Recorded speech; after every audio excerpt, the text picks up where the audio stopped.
Good afternoon and welcome. My name is Nilanjan Sarkar, and I'm Deputy Director of the South Asia Centre here at the London School of Economics. A very warm welcome to all of you to this afternoon's event, which is another event in our weekly series, which is online, so that everyone across the world, like those of you watching now, are able to access it.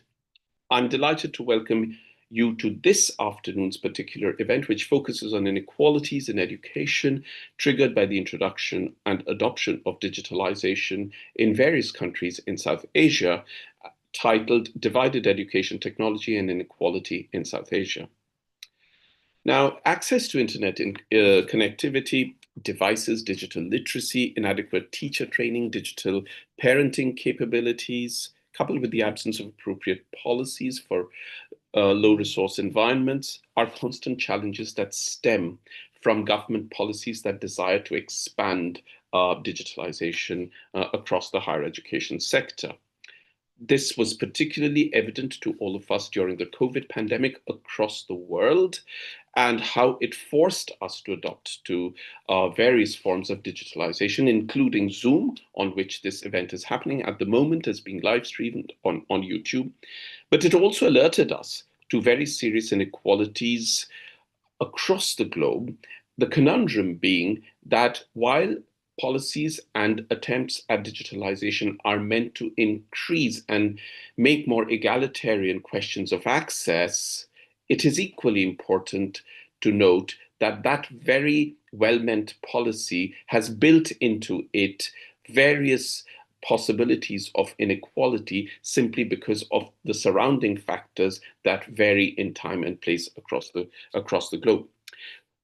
This panel this afternoon will discuss these issues and related issues about what things are like at the moment and what perhaps can be considered in order to move to the next stage and move beyond this to make digitalization in higher education a more equitable process for students. We have a panel of experts from South Asia, and for a change, I'm delighted to say we also have a comparative expert from South Africa, so I'm really looking forward to this afternoon's discussion.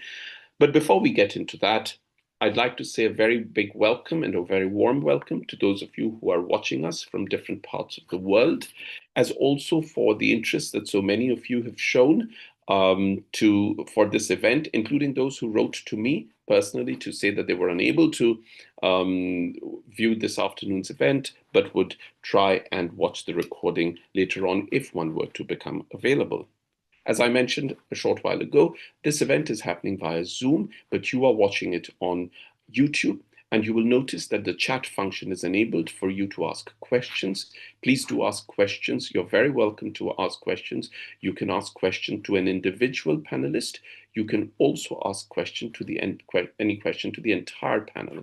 If you ask a question to an individual panelist, then please do mention their name so that we can pose the question to that specific person. Otherwise, we'll just pose the question to the entire panel. Now, had this event been happening on site at LSE, members of the audience at LSE have the option of not mentioning their name or revealing their identity while asking a question at a public event. In keeping as close as possible to that spirit, at least, I will not be announcing the names of people who ask questions on YouTube via the chat box function, but I'll read out the questions verbatim as you write them. At least we will stay that much closer to the spirit of it. If you would like to tweet, then you can see the Twitter handles in front of you and against the descriptions of the various speakers, including for our center, so please do tag us. That's about it by way of rules. We've had a brief conversation just before we came live on air to discuss the order in which our panelists will speak this afternoon. And it is now my very pleasant duty to introduce all of them to you. Our first speaker is Morshedul Islam, who is Professor of Communication and Journalism at the University of Chittagong. He was recently Charles Wallace Visiting Fellow at the LSE South Asia Centre here in London, and is the author of A Nuanced Understanding of ICT Access Divide Among the Graduate Students in Bangladesh, which was published in 2022. Now, I should add here that when we refer to publications, we refer to the most relevant publications. All our speakers obviously have a variety of other publications. So it is not that it is just that what we announce is the only publication. Part of the requirement of the Charles Wallace Fellowship was that we would do an event, and that is how we came to the idea of actually putting this event together, which I'm very delighted has fallen into place, because it allows us to hear a variety of perspectives. After Morshedul has spoken, our first panelist will be Somnath Ghimire, who is Assistant Professor of English at Mahendra Multiple Campus, Dharan, which is part of Tribhuvan University, and author most recently of Implications of ChatGPT for Higher Education Institutions, Exploring Nepali University Students' Perspectives, which was published in 2024. Dr. Amjad Islam Amjad is an independent researcher specializing in digital equity and accessibility in higher education in Pakistan, and co-author of Digital Equity and Accessibility in Higher Education, Reaching the Unreached, which was published in 2024. The latter part of that title is very revealing about the kind of things we want to discuss today. Finally, Dr. Godfrey Chitsauko Muyambi is Post-doctoral Research Fellow at UNISA and specializes in educational sustainability, inequality, inclusion, and technology integration informed by extensive multicultural experience. Everyone, welcome to this afternoon's event. We're now going to start. I'm going to invite Morshedul to make his initial comments. Morshedul, you have between 6 to 8 minutes. Thank you, Nilanjan. Honorable Chair, esteemed panelists from Nepal, Pakistan, and South Africa, and all our respected participants. Good day, everyone. It's a pleasure to be here. My heartfelt thanks to the LSE South Asia Center, the Charles Wallace Bangladesh Trust, and especially Dr. Nilanjan Sarkar for this opportunity. Today's discussion, Divided Education, Technology and Inequality in South Asia, it's a timely one, as digital tools reshape how we learn. They also expose and deepen the inequalities many of us hope they would solve. Once hailed as the great equalizer, technology is now revealing its double edge. In countries like Bangladesh, it's not just about who has access, it's about who gets left behind. Let me share a real voice from the ground. A 23-year-old female undergraduate student told, quote, "Many of my classmates, including me, don't have a laptop or desktop. I have met several students in my department who are still learning the basics of Microsoft Word," unquote. This scenario is very much prevalent across the educational institutions in Bangladesh. Now, contrast that with her peers who are fluent in digital tools and competing globally. This abstract divide is not just anecdotal, it's a structural. COVID-19 was a stress test for digital equity. During the pandemic, I was deep into my PhD research on the digital divide among Bangladeshi university students. Initially, there was hope that online learning would keep education afloat, but reality hit hard.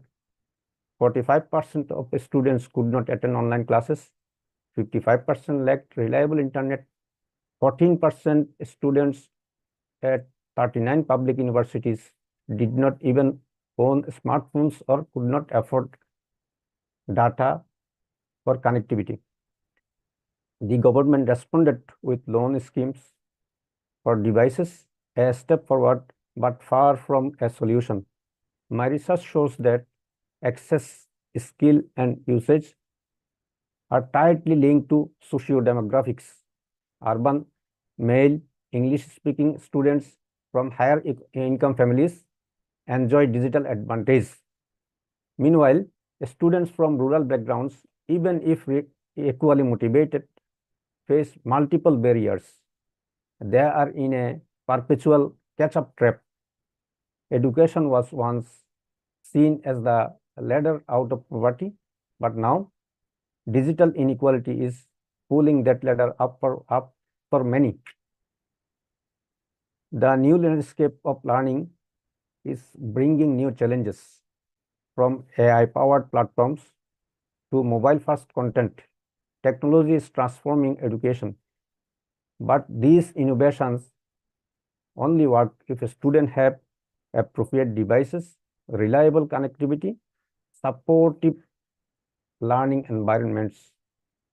Without this, digital learning becomes a source of exclusion, not empowerment. What's driving the divide? Several factors compound the digital divide: economic inequality and household resources, geography and infrastructure gaps, school capacity and teacher readiness, language barriers, and content relevance. These disadvantages trap students in a cycle that limits mobility and shrinks national human capital. What needs to change? Bridging the digital divide requires more than handing out devices. It demands bold, equity-driven policy. Here is what we need: targeted investment from the primary level for disadvantaged students, affordable, reliable ICT infrastructure, especially in rural areas, a scalable ICT skill development programs at grassroots levels, English language training alongside local content development, low bandwidth content, community hubs, and targeted subsidies, learning centers in underserved areas with electricity, internet, and supervision, digital pedagogy in teacher training, and incentives for remote educators. Bangladesh is also grappling with low funding in education, just 1.6% of its GDP on education, one of the lowest in South Asia, far below UNESCO recommended 4 to 6%. Moreover, poor management of allocated funds is also a big problem that must change. If we want digital education to be a bridge, not a barrier, we must build it with inclusion at its core. Technology alone won't fix inequality, but with the right policies, it can be beneficial for every student everywhere. Few key points I want to reiterate. ICT education has largely failed to provide students with essential digital skills. Three interconnected dimensions: equal access, resources, and digital literacy need to be prioritized. A digitally inclusive and student-centered digital learning environment in the technology-first setting is required. Teacher training should extend beyond basic skills to include fostering digital competencies in students. Effective, well-designed ICT programs should be introduced pre-tertiary level to build foundational digital skills before university. This situation I have presented is not merely Bangladeshi one. Researchers found similar realities across South Asia and in other developing countries. I would like to finish by describing situation of a university student in her own words. Quote, coming from a rural area and studying at a college far from the city, I faced challenges with poor internet connectivity. As with many of my peers, my limited digital skills limited my ability to fully use digital devices. While I was an undergraduate, most of us did not have personal computers, reducing our opportunities for developing basic digital skills beyond the ICT course. Thank you for your patient hearing. Thank you, Morshed. That was wonderful. Of course, you raised one very important point, which is all pervasive even here in the West, which is the whole question of privatization versus government and non-privatization, as it were. But I'm sure we'll come back to a lot of these things in due course. I'm now going to invite our next speaker, Nath, who is Assistant Professor of English at Mahendra Multiple Campus in Dharan, which is part of Tribhuvan University, and author most recently of Implications of ChatGPT for Higher Education Institutions, Exploring Nepali University Students' Perspectives, which was published in 2024. Nath, please speak now. You have about 6 to 8 minutes.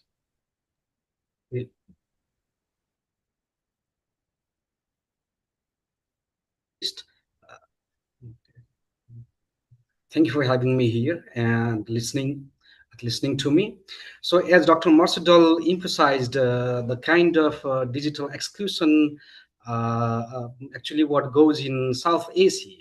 In the same way, Nepal has got the same kind of story. So from where I should begin is, I think Nepal is a country and where after 1990s there have been so many policies that the government has devised to implement ICT in education. So throughout these plan and policies, the recent one actually does have very much more importance that we need to know. The kind of policy is about nurturing excellence in higher education, the program 2021-22 to 2025 to 26. Okay, these 5 years plans.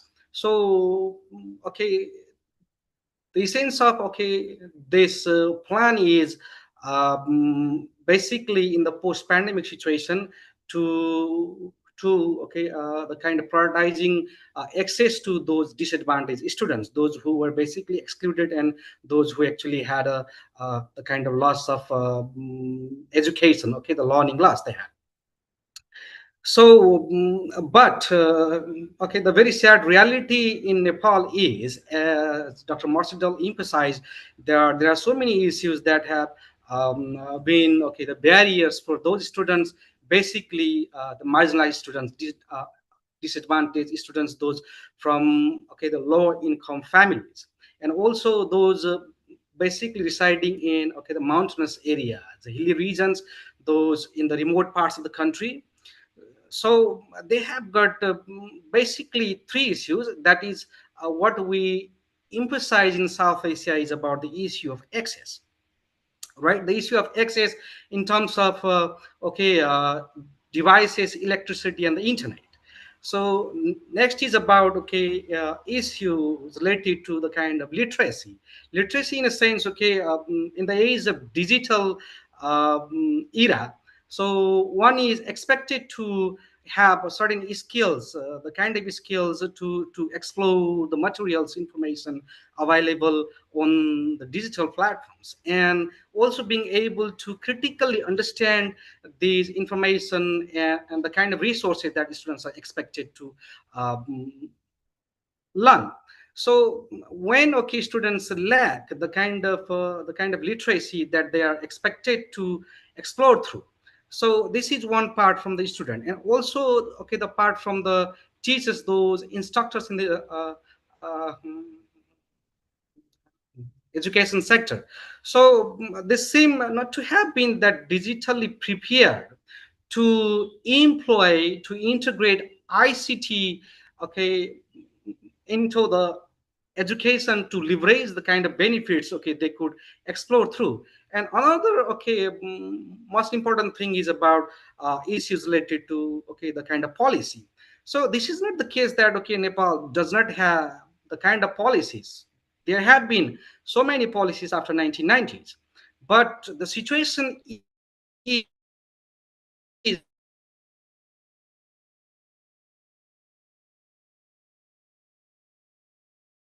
are implemented. These policies are not self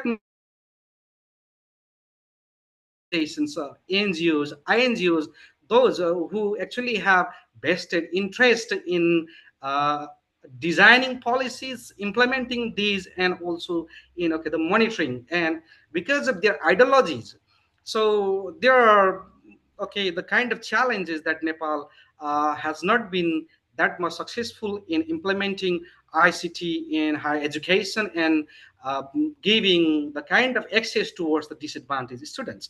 So this is the kind of part that where we need to pay attention to if we wish to actually actualize the kind of possibilities that these digital technologies have in higher education, administration, or in also in assessment system, in the kind of system we can create or we can leverage in higher education. So what should we do then? So the basic thing, what are the challenges? So challenges must be understood and challenges must be dealt very appropriately. So means providing access to disadvantaged students. So these terms do not only come in policies. So there should be actionable policies.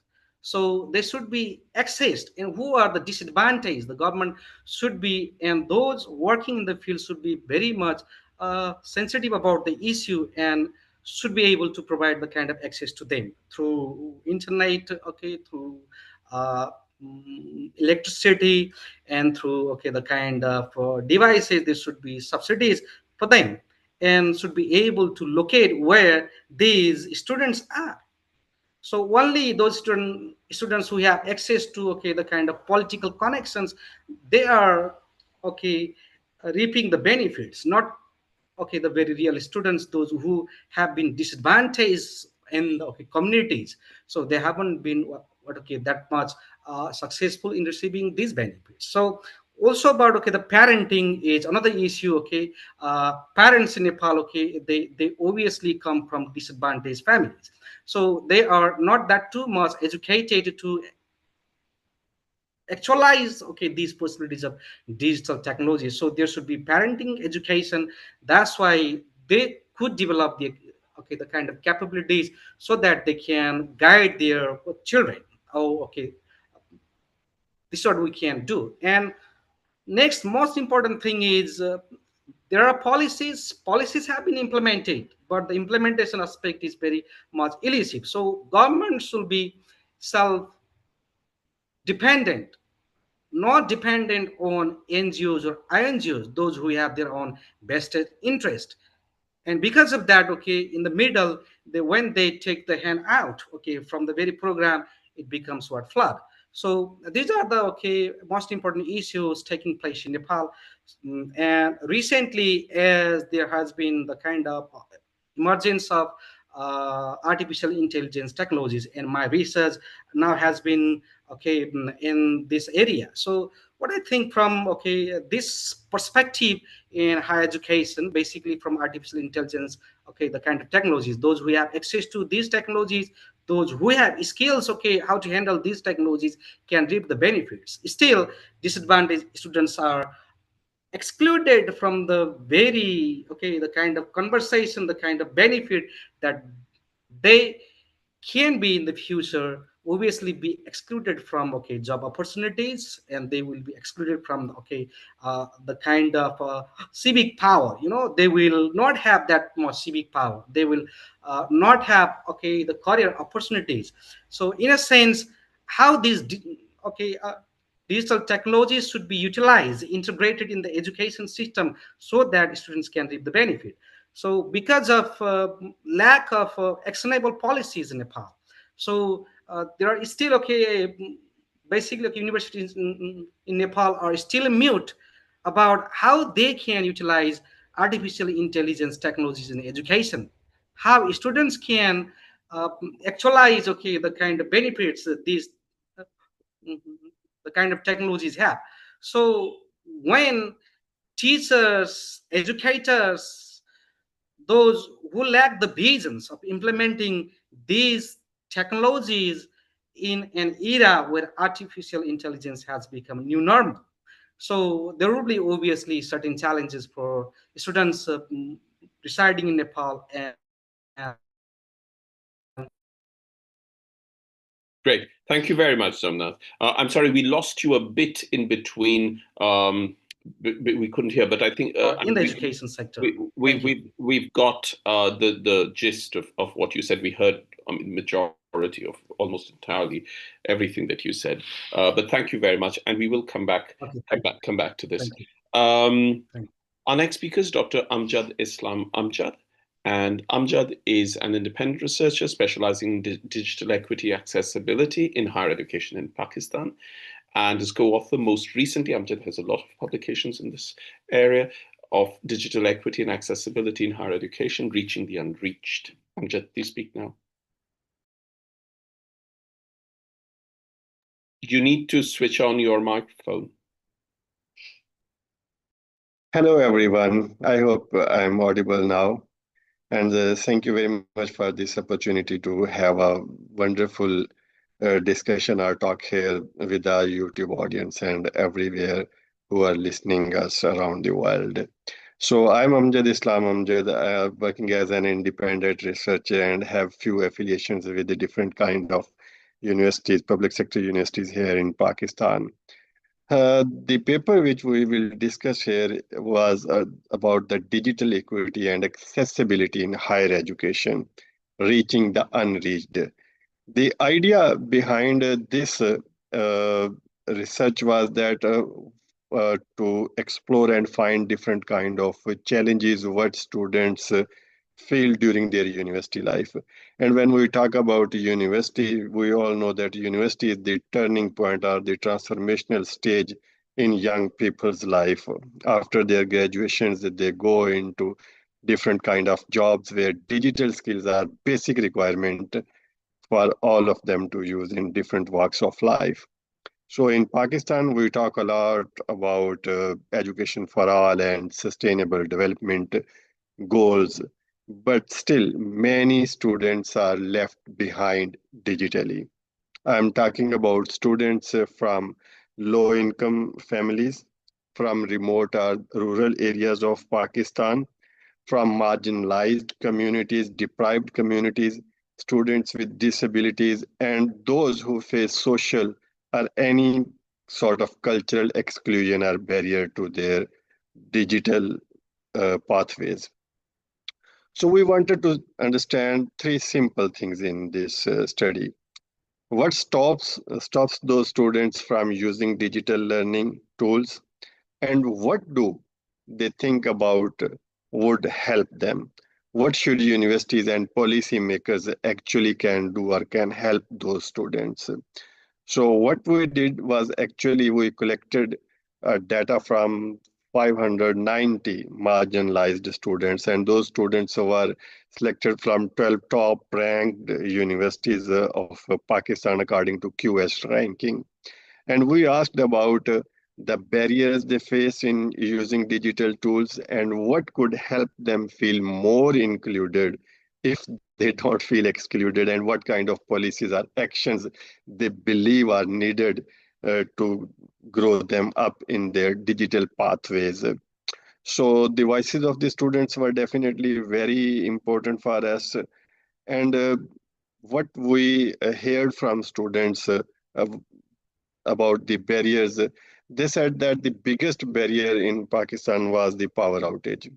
I am associated with Allama Iqbal Open University of Pakistan, and many of the students reported that whenever they try to attempt their quizzes, their attending workshops in the middle of their quiz exam or the workshop, the power out goes and the electricity out goes, and they were really unable to attempt their quizzes or their attending their workshops.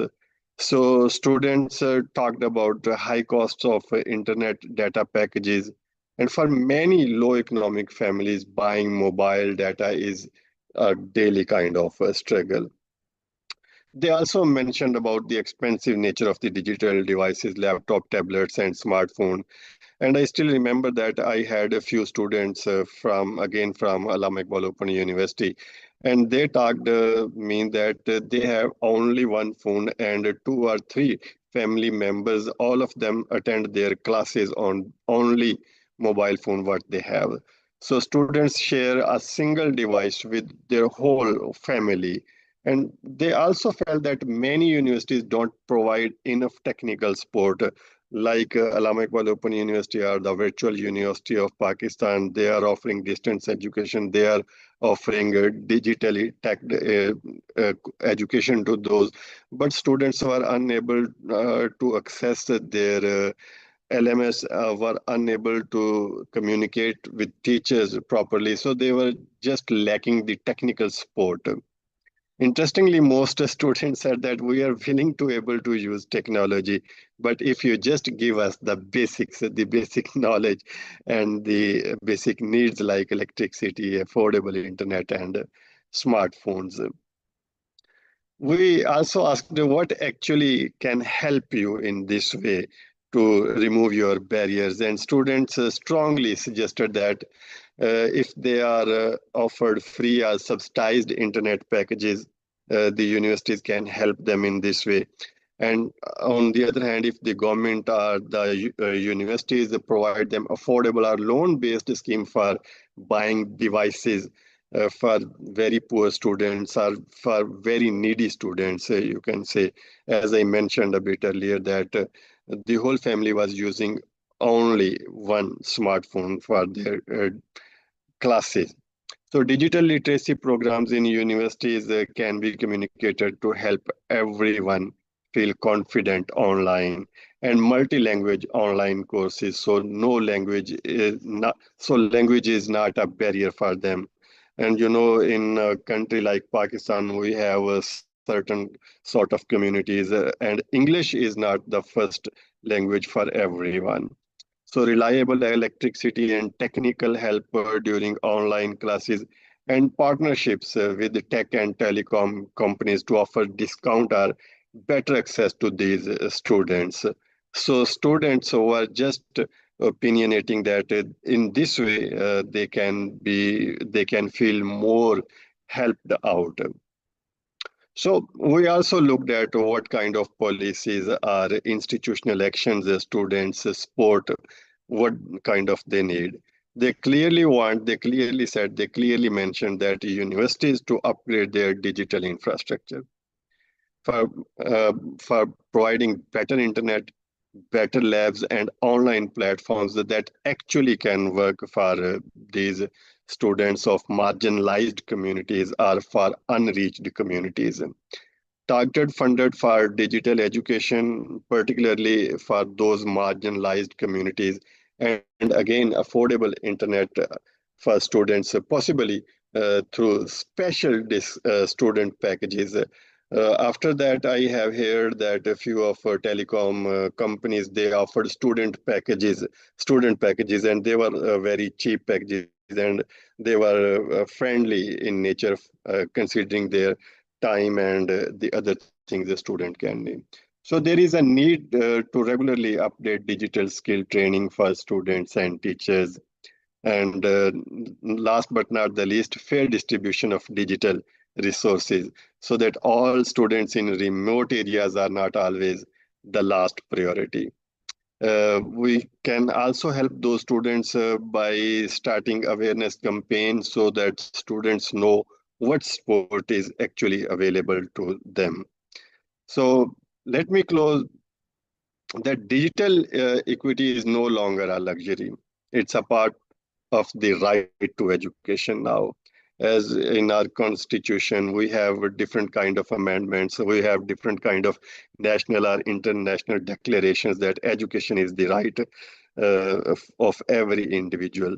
So same is the case with all the students. So this was all about me. I hope everyone had a better comment. Sure. Thank you very much, Amjad. That's very useful. Can I just, before I invite Godfrey, can I just ask very briefly, all three of you, are smartphones the most common device through which students access education across a distance? Are smartphones the most common device, or as opposed to laptops or iPads or desktops or whatever? Yeah. Is that your experience? Yes, Thank my you very much. experience, thank you. My experience is that mobile phone or a smartphone is far more pervasive than laptop or desktop or notebook. Yeah. So Right. almost all have smartphones, but very few, not more than 20%, have laptops or desktops. Yeah. So design and policy making should always keep in mind that smartphone friendly policy should be the option. Thank you. Sure. Sure. Amjad, do you have an idea of how many of the people you asked and were part of your research, how many of them had laptops, assuming all the others had smartphones, a percentage? Yeah, thank you very much for this very great question, wonderful question. From my participants, there were 590 students. Among those, only 60 students had access to their laptops. Right. And remaining were using their smartphone. And if we talk about smartphone were really helpful for attending their online classes, for attempting quizzes. But for the tasks given to them to prepare their assignments, definitely they had to go to any internet cafe or to a friend or a relative who had a laptop or computer access. Or to also, the other thing is that, as it often happens, is also to download study materials. Smartphones are not useful. Then you need a laptop or a desktop or something. So, Nath, do you have an idea of the percentage of how many use smartphones versus? Okay, and when we and researched in the pandemic situation in Nepal, so we interviewed around 50 students, for 2 projects, and also, we had a survey about students, around 150 students. Among them, only very few, around 160 students, around 140 students, they actually did not have laptop. So how they accessed the kind of materials they needed was through mobile phones. Even they did not have their own mobile phones. Their father, maybe uncles, or maybe somebody else. This is how they took help from them. And when they needed to take the class, so they took classes alternatively. And also when they needed to submit the kind of task, that they took the photo and they submitted it. So this indicates that students in Nepal, basically we interviewed students from a very low income families. So that's why the kind of regions might be that too. It is a very much the kind of challenging to implement ICT in higher education in Nepal, I think. So. Sure. Okay. Right. Our final speaker. Are you getting my point? Yeah, that's fine. We'll come back to you. Thanks. Our final speaker is Dr. Godfrey Muyambi, who is postdoctoral research fellow at UNISA and specializes in educational sustainability, inequality, inclusion, and technology integration, informed by extensive multicultural experience. It's a privilege for us to have Godfrey because it's not always in events of South Asia that we have a comparative perspective from a non-South Asian country. So Godfrey, a special thanks to you for agreeing to be part of this event this afternoon. Please speak now. Thank you very much for this great opportunity. Greetings to you all. I'm super excited to be representing South Africa in this important conversation on the digital divide and digital equity in learning. The COVID-19 pandemic reminded us that access to digital tools is no longer a luxury. It is a necessity for educational continuity and equity. Yet, in South Africa, the digital divide remains one of the most pressing challenges in our education systems. Context and challenges. South Africa has ambitious policy frameworks, such as the e-learning white paper, which envisions every learner being able to use ICTs confidently and effectively. However, reality is stark. according to the National Education Infrastructure Management System of 2018, only about 20% of the schools are connected to the internet. The infrastructure gap is not evenly distributed. It maps directly onto existing inequalities created by the apartheid regime. In this case, we see issues of race and class. Historically, disadvantaged schools, which predominantly serve Black learners in rural and township areas, are the least connected. Whereas wealthier urban schools enjoy far better infrastructure. And then when we look at gender, we realize that girls often perform much better than boys academically, but they are mostly limited to access, restricts their ability to pursue particularly STEM subjects and also leadership opportunities. And then when we look at intersectionality, we realize that Black girls in rural, low-income schools face the sharpest exclusion.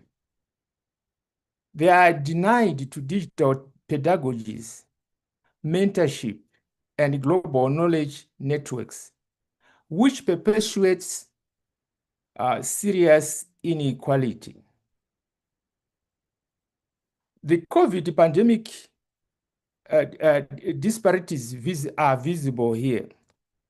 While some schools could manage to do online learning, many learners were left behind due to lack of devices, lack of data, lack of connectivity. However, universities managed to adapt more quickly than schools, which also highlights systematic gaps. And then when we come to equity dimensions and lessons, digital equity is not just about infrastructure.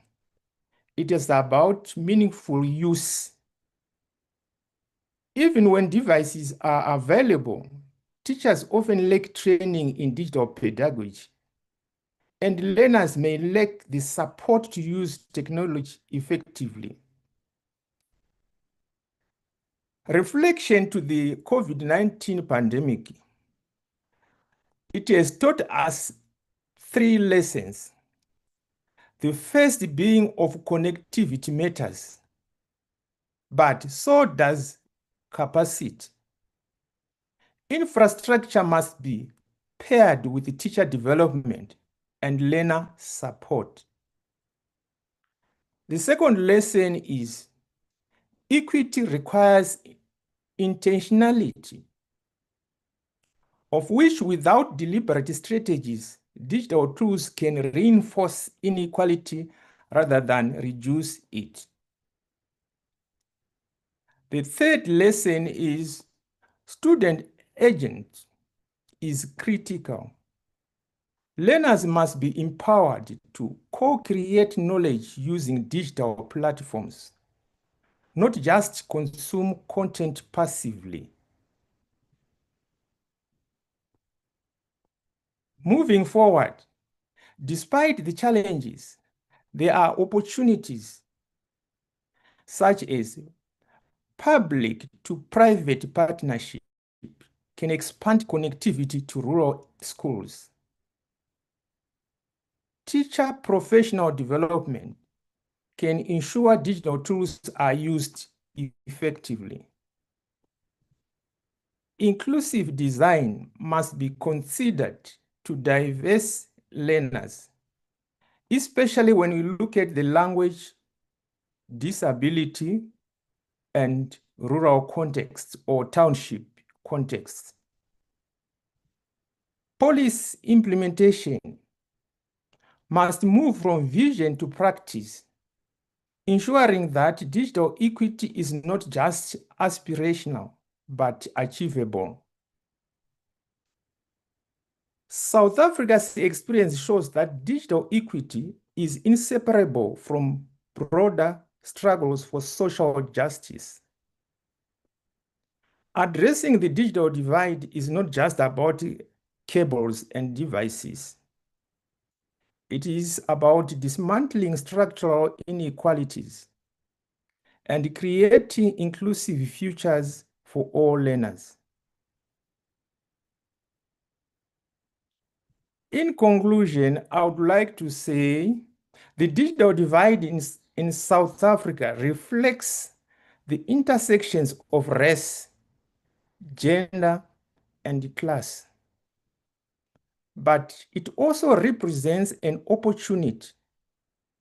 If we address these gaps intentionally, we can transform education into more inclusive, equitable, and empowering space.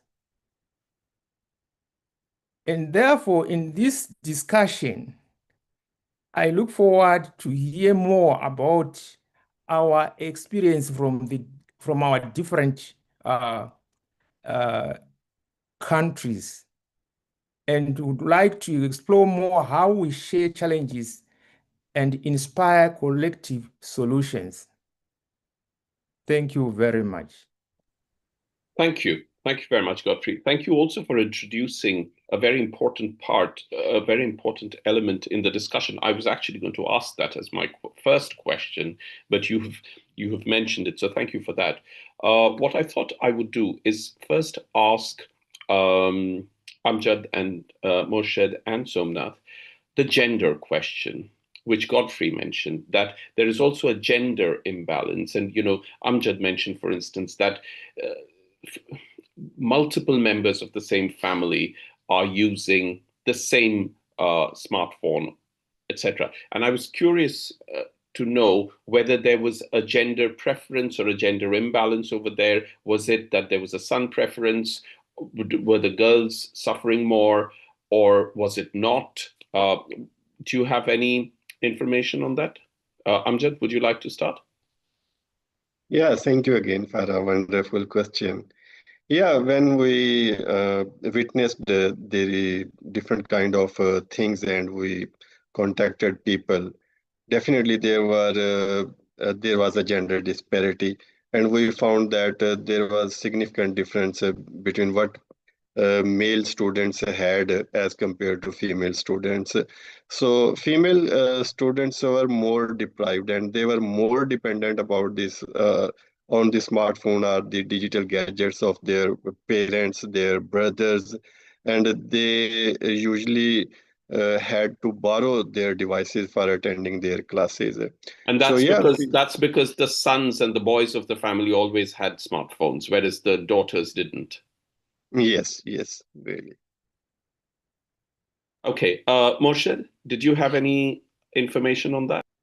Yeah, I conducted my study during pandemic, and on the university students, I have found a very interesting picture that there was a question about impact of pandemic. I found that impact of pandemic was much less on girls than boys.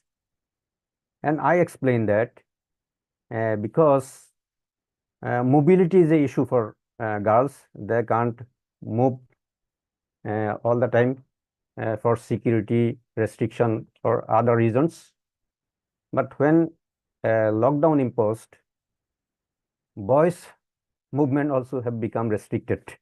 So it was felt more by the boys than girls. And another interesting fact I have found that girls are achieving more benefit in economic field in terms of because they are involved in different online businesses, which is not the case for boys. So in the case of digital skill, I did not find any gap between boys and girls in access, because it's almost at par. But in skills, in the index of skill, I have found that boys are more skillful than girls.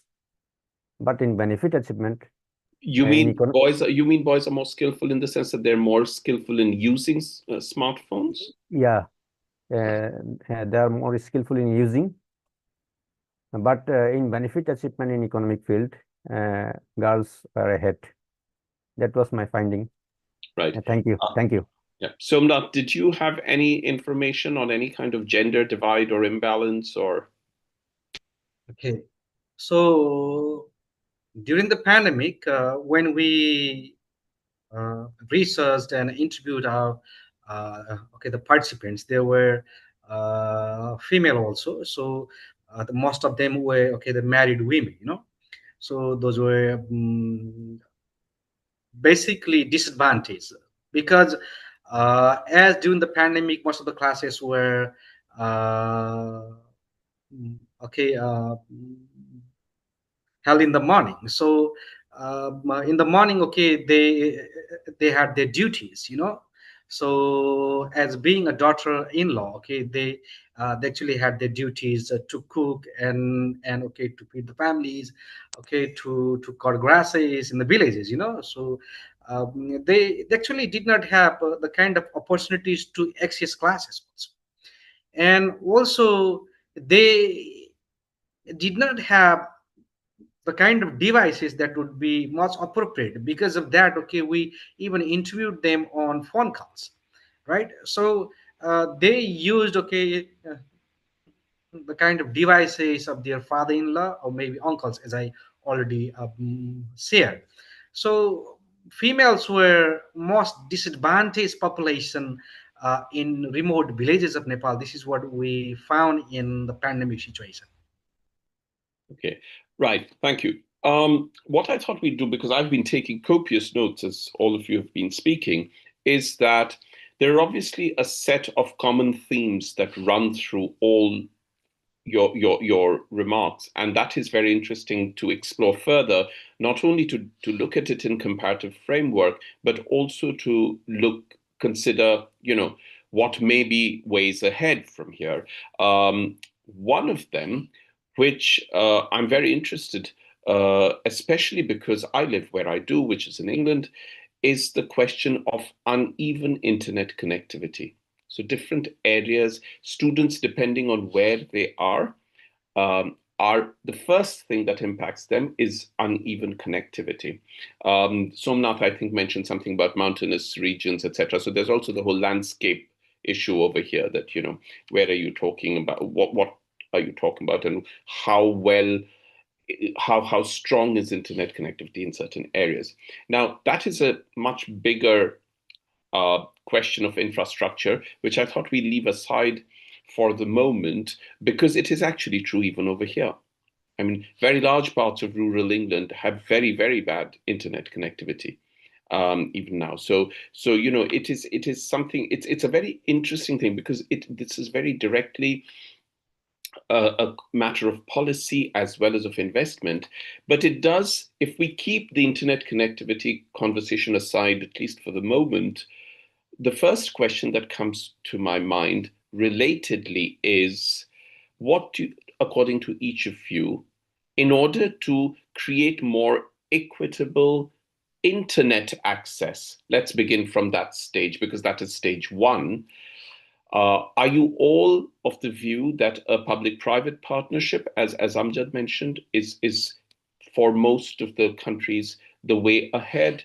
Do you think, you'll have Elon Musk saying, "Oh, I'll send a Starlink," or should it be a government-driven investment, or should it get completely privatized? What in your particular conditions do you think will work? Godfrey, shall we start with you?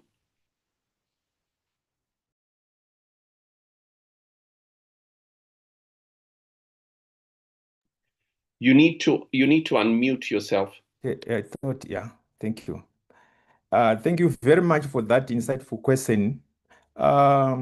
Looking at our situation here in South Africa, the government alone can not relieve the situation. The situation needs the input of NGOs and private companies to try and relieve that circumstance. Otherwise, if we just say the government has shown a number of failures even up to today. They just making promises without fulfilling them for political reasons. So we would need collaborations from private and NGOs to come in and then help in that situation. What the government can do, I would say it should subsidize some of these courses, particularly Right. data. Thank you. Because that is something that the government can do by way of policy as an arrangement in a public-private partnership is to determine the price and the cost so that that makes it more accessible. That's a very well-made point, and for something Amjad also mentioned, actually, the whole question of the expensiveness of it, the ability or inability to buy data. And someone else, I think it was Amjad, who said there was another aspect to it, which is that when, let's say, students have to download study materials or upload tasks and assignments, etc., then they have to go somewhere else, whether it is to an internet cafe or shop or some kind of communal collective area, because they don't have the infrastructure at home. They don't have a desktop or a laptop. And there are things, interestingly, there are things that a smartphone simply cannot do, one of which is doing these sorts of things.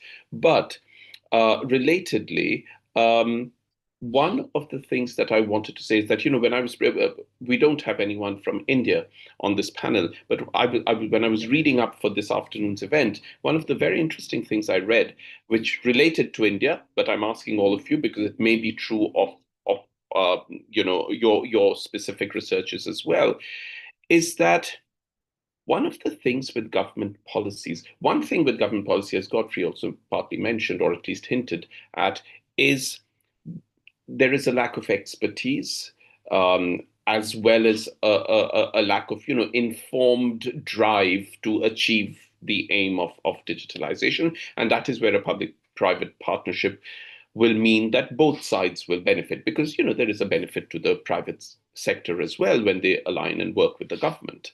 Likewise with NGOs and INGOs. That's one. But the other interesting thing that I read was that when there is digitalization coming from the government in terms of policy, right? Now, the plus side of government thinks that this is something I always say in favor of all governments, is that no other entity in any country has the reach that a government has inside the country if the government chooses to actually execute that reach. The government systems they literally cover every part of the respective country. But on the other hand, what I was reading was that in huge number of schools, this is of course school level research, I'm talking about high school level, where the government simply lists out a variety of things that teachers have to do in terms of data input, right? And as governments change or people change, they will come up with newer and newer lists, a lot of which is repetitive, a lot of which is a huge amount of data, but the infrastructure available simply does not allow teachers to upload that data. And on the other hand, there are also teachers who are simply not trained to be able to cull the data from the students. So there is a lot of, there are a variety of these sorts of challenges in terms of teacher training as well, because someone also spoke about parental training. So and that is also digital literacy for parents, because there is a generational divide over here when it comes, because technology has moved so fast that the younger generation is so much more deft and quicker. But before I get onto that, because I'm going to come to the whole question of technological, the adaptational skills of the younger generation, I was going to ask Amjad and Somnath about what do you think in Pakistan and in Nepal? Do you think a public-private will work better? what is a possible successful strategy to extending just internet availability?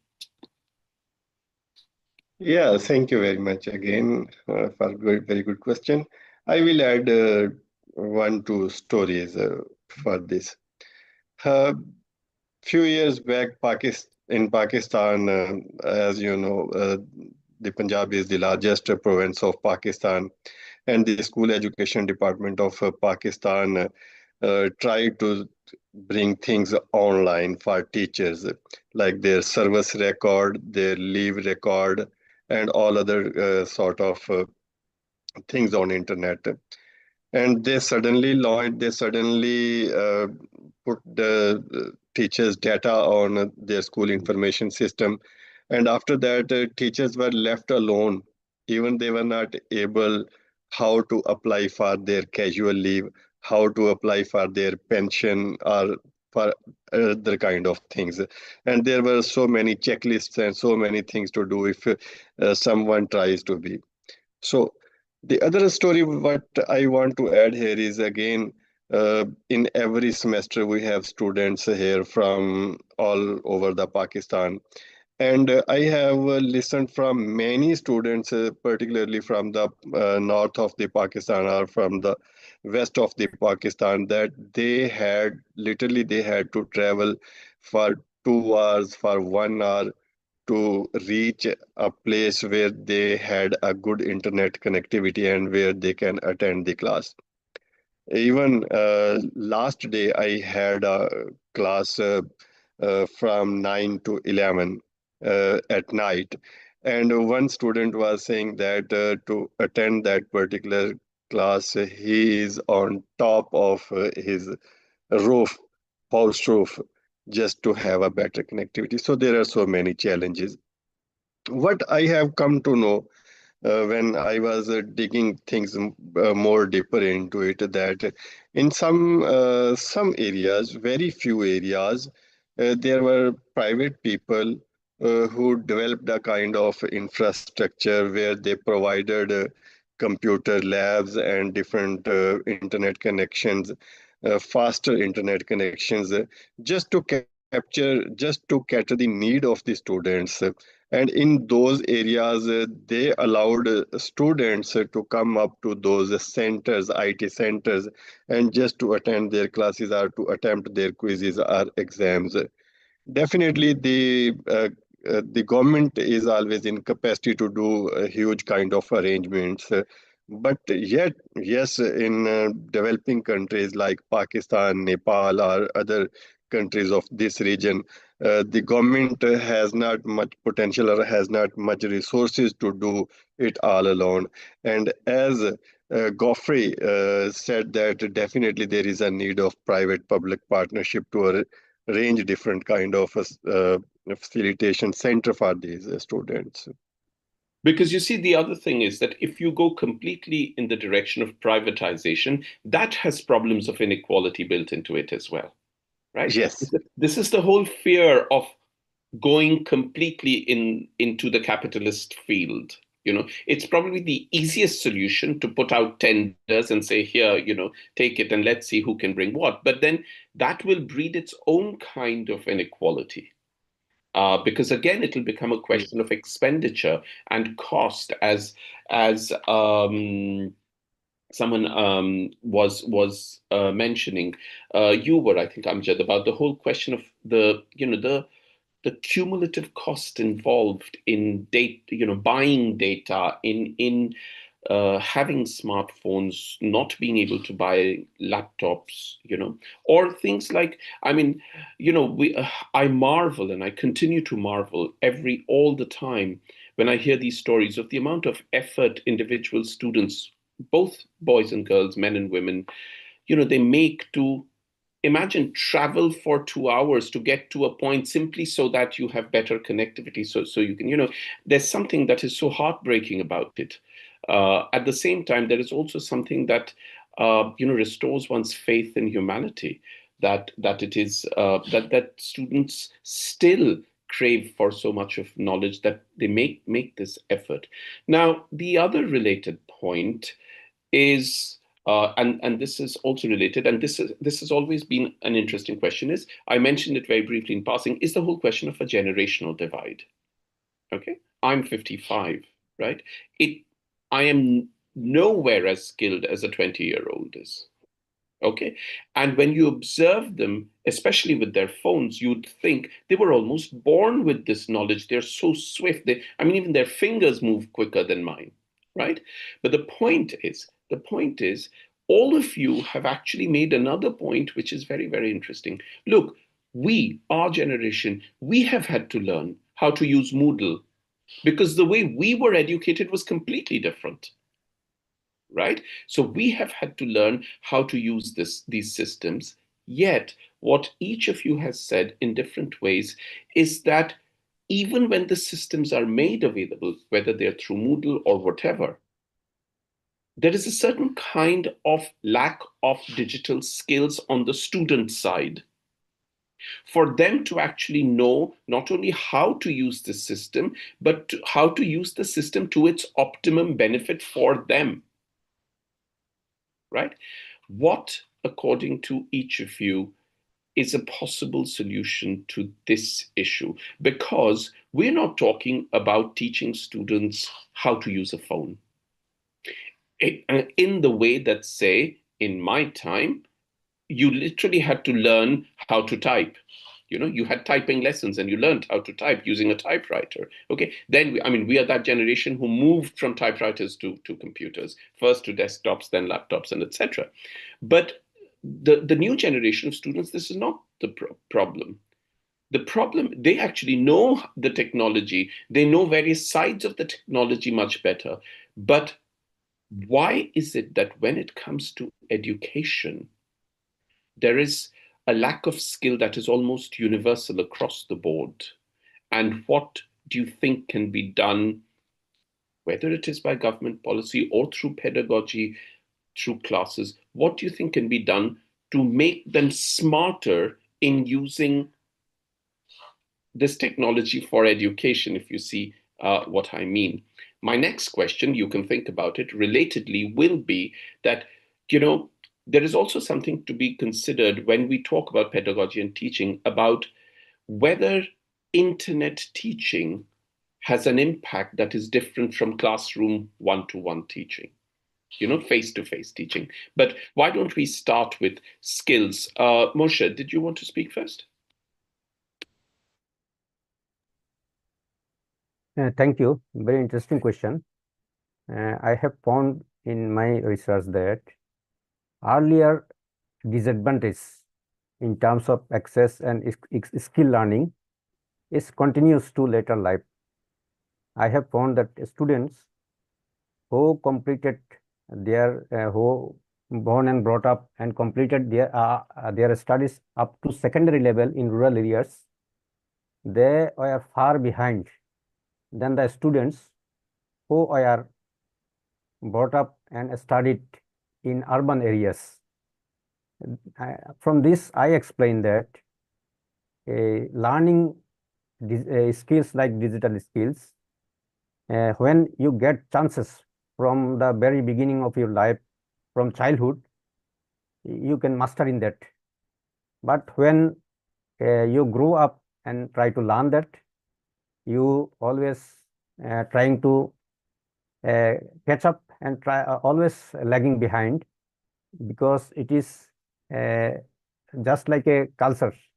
Our next generation who are born and brought up with these devices, you have said that they are much more swift and skillful than us, because they are learning and using it from the very beginning, from the very childhood. But there is a way, those who are lagging behind, for those we need to invest extra money, extra time, and extra skill training programs, so that they can catch up with those who are using digital tools for their optimum benefits. This can be one way, I think. Thank you. Okay. I'll tell you an interesting story years ago when I was doing my PhD here in England, this whole question of digital books and PDFs of books, this was getting introduced in libraries over here.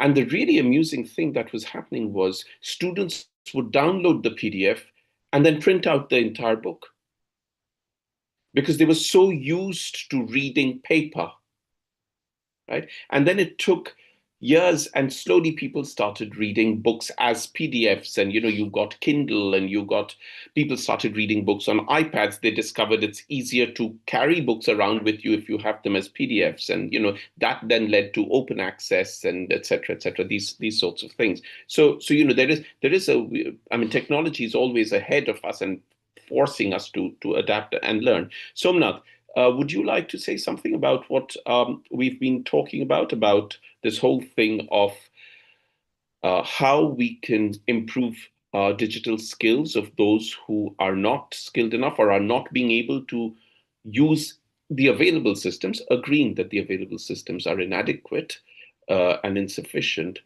What we can do to help support, or what you have to say about that? Thank you for the interesting question. I wish to relate a story. I've got a kid, of around 6 years old. When things come about gaming and using gaming platforms, so the kid is very much expert. Very much expert in exploring games, how characters in the games, they do the activities. But this is very much difficult, and it's very much challenging for us, even though we say ourselves as the digitally competent, right? But when it comes to terms about studies, accessing homeworks, or maybe the kind of submitting assignments to the teachers, so the key does not know these things. So how we relate these skills, when the same kid can explore what we ourselves call as a digitally competent individuals can't explore the way.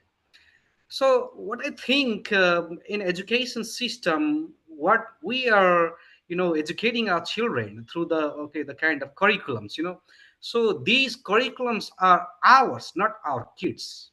It means not the curriculum of this generation, or maybe the curriculum of coming generation. So we need to very very much think about how we should revitalize our the kind of curriculum, so that that can be interesting start, so the kids can use their skills. So this is the kind of thinking we should also think about. So next is about yes, obviously there are the kind of trainings that we need to provide our kids about accessing these, what we think is important, but this may not be that too important for the children and students. They are not that too competent for. So yes, and there are ways to educate, to train through the ways that the way they like, not the way we like, the way they like. Oh, how sure. they So like. what you're saying is that we Yeah, create smarter curriculums, yeah, we so need to that create a smart curriculum. Yeah, which speak to yeah, yeah, the tastes of the newer generations. That what you're yeah, saying is that there is still a continuing. That's an interesting point, actually, that there is a continuing divide between yeah, the way in which yeah, curriculum is processed and presented. So what you're saying is that yeah, the content is not wrong of the curriculum, but its form needs to be changed to then make yeah, it more amenable. Fair enough. That's a very interesting point. Godfrey, did you have something to say about this? Thank you very much for that interesting question, I should say. I think when we focus on the smartphone issue, we should come in with what we call dual repurposing the uses of these smartphones. For an example, we can actually, as a way of teaching, form class WhatsApp groups where students peer teach each other within that WhatsApp group, which is monitored by the educators. And also the educators should also come in, provide ideas through those WhatsApp groups, or distribute information through WhatsApp groups. Similarly, with the supervisors, they should actually follow the same channel so that it becomes uniform within the system, and then maybe these learners will accept these digital tools, these smartphones, as modes of learning. Because the situation which is on the ground now is that these learners, they just take them for social purposes, most of them. Exactly. But yes. Yeah, that's absolutely true. Sorry, I didn't mean to interrupt, but that's absolutely true, because I think one of the things is it's interesting, isn't it, that even when you have a digital tool, what each of you is saying, and Amjad actually spelled it out slightly differently, but quite graphically, is that even the digital facilities need to be taught so that the end user can then use it to their optimum benefit. Now, relatedly, there's, of course, a separate issue over here, which we won't have the time to discuss today, but is very interesting, is the whole question of putting up, data of teachers and how, essentially digitalizing the entire employment scheme and pension and applying for leave and et cetera, because that also creates the related problem of identity theft, of data loss, because these systems are not foolproof. They can be hacked. There are professional hackers in the world who spend hours and hours figuring out how to hack things. So there is the very complicated underbelly of digitization as well.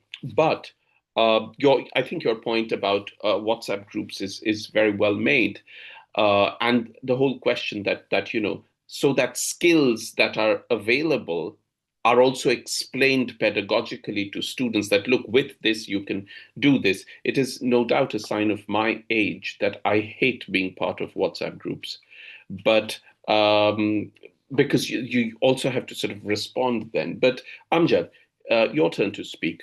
What did you have anything to say about this whole thing of how the generation that we're talking about, on the one hand, is very skilled in certain senses, but you encounter that they lack skills when it comes to using it for pedagogic purposes?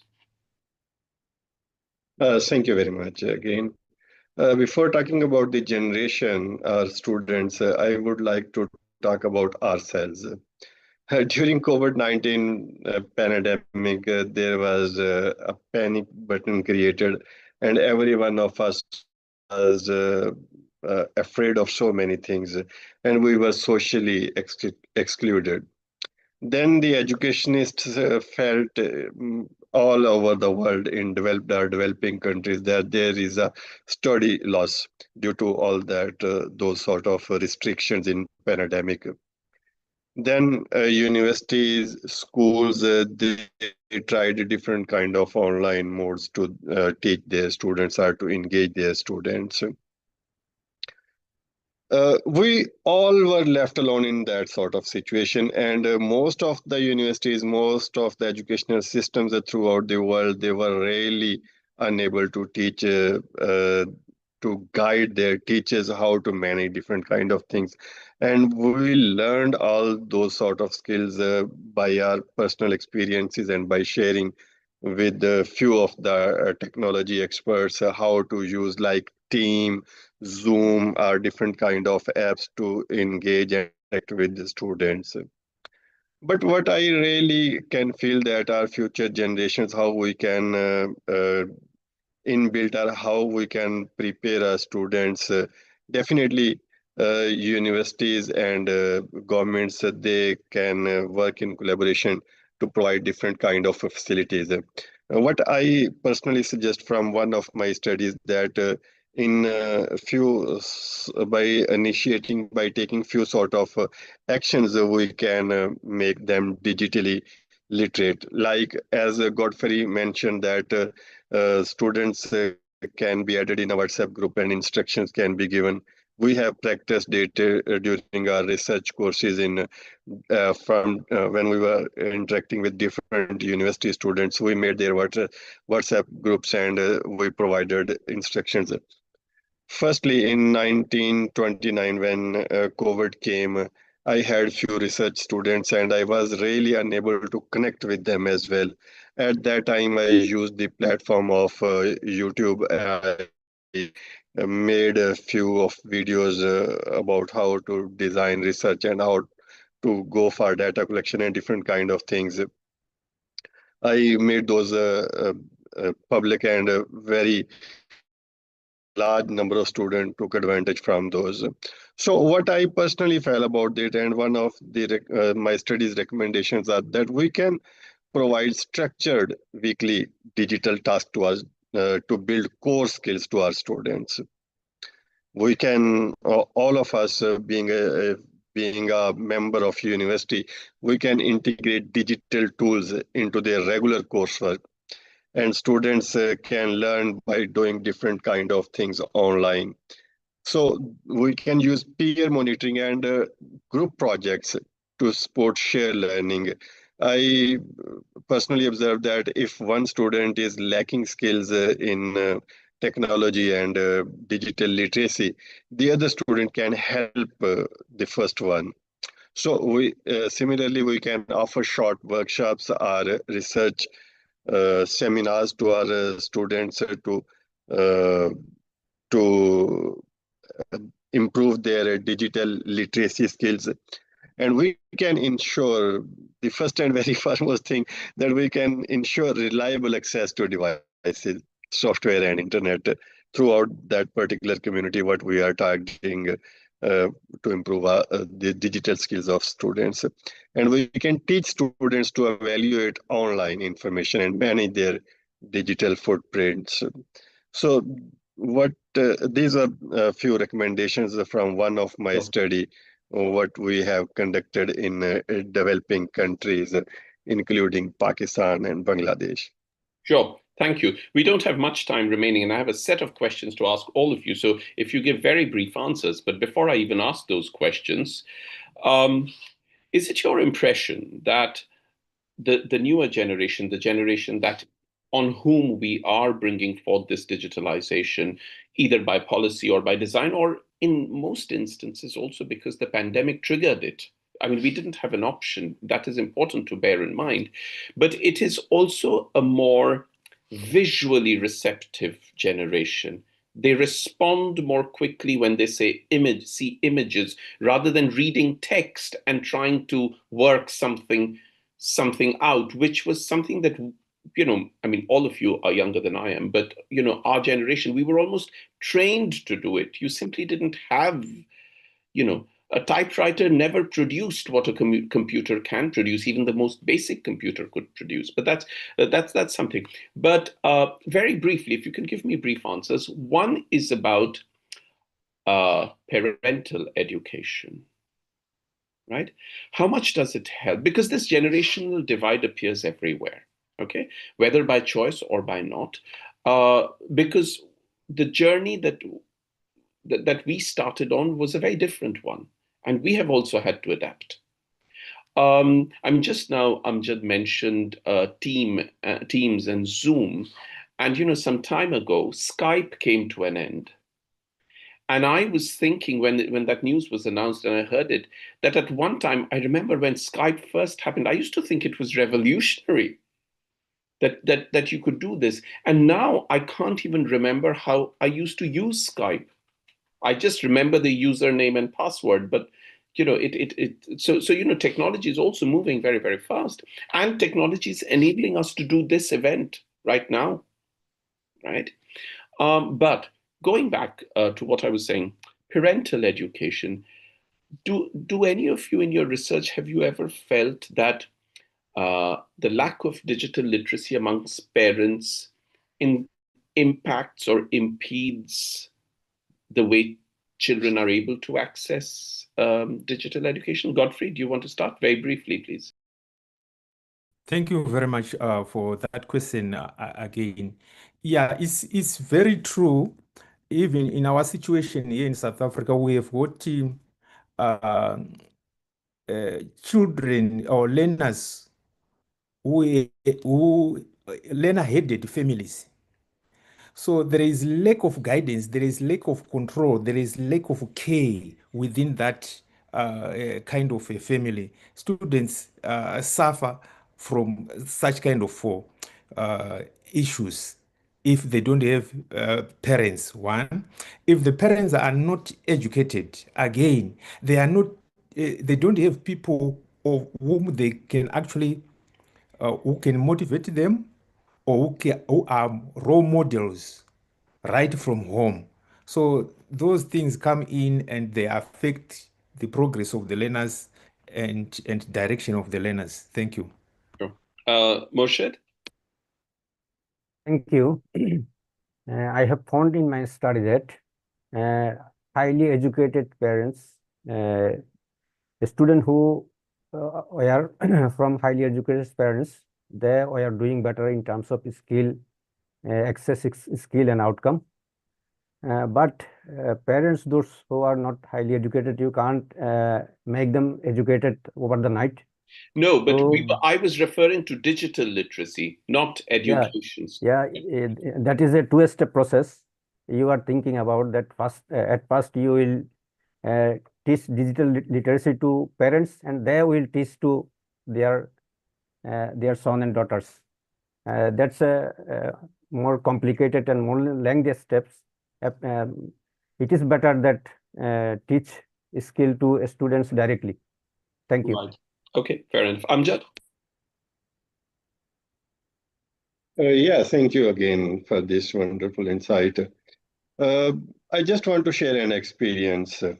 2 years back, there was a very worst situation for smoke, and there were school vacations and different kind of things. And those were the peak days for exam preparation we had typically here in Pakistan in February. I sat with my teachers and said that how we can cover this study loss and how we can engage our students if schools are closed.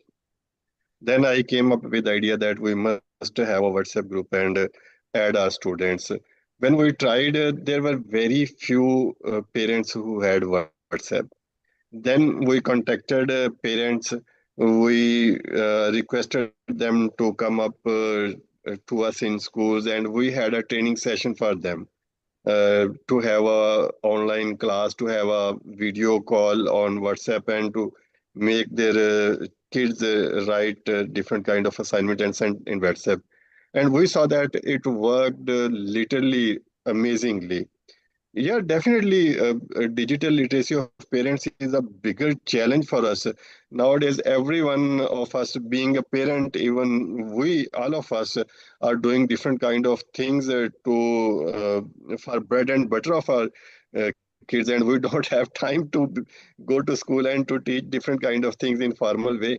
But in informal way, we can do different kind of things, and definitely it will work for the education of this. Okay, so Nath, parental digital literacy, is it important in your understanding? Yeah. Okay. So what actually I wish to say is, okay, we are conducting a research among school students. So these students are not of the remote areas, but of the cities. Of kids of the primary levels. So we are researching among them how they are completing their assignments. So with the emergence of artificial intelligence, technologies like ChatGPT and other the resources. So what we achieved from the kind of interviews with the students, they use ChatGPT, small kids, right? And who told them, okay, to use ChatGPT? They basically said, okay, their parents, okay, told them to use ChatGPT. That's why they could solve, okay, their problems very fast, So one thing here comes is not knowing about, okay, ChatGPT, okay, gives them very instant answer, okay, that might be correct or incorrect. But these kids are not taught how to use ChatGPT, and how to explore these digital technologies. And parents, they do not have time, okay, to give to kids and to teach them, educate them, okay, affordances available on digital platforms. They could explore some authentic materials, okay, they could find out some books, they could, okay, find out some videos to watch for the kids, right? So this is not about not knowing, even, okay, knowing they could not, okay, give time. So this obviously shows the lack of literacy on the part, that they are unable to critically evaluate what could happen in the future with my kids. Or the Yeah. awareness So of danger. yeah, yeah, they need education, okay, in a way of, okay, the kind of criticality. They should be educated how to okay, use these artificial intelligence technologies, and how to guide their kids to use these technologies. Great. Thank you. Thank you. We could just go on and on, but unfortunately we have to stop. But I did want to say that in as much as we have all been discussing the difficulties and the complications of digitalization of education, I still remain convinced and a supporter of the fact that the greatest achievement of digitalization, and this is probably the greatest equalizer in this phenomenon, is that howsoever unevenly and howsoever incompletely, but digitalization has allowed education and knowledge a much farther reach than, say, open schools of the old time had, where they relied on the postal system to send study materials and et cetera, to say absolutely nothing about the instantness, the very fact that the five of us who are literally in different countries can sit and talk together at the same time, in the same time and space, and that has been.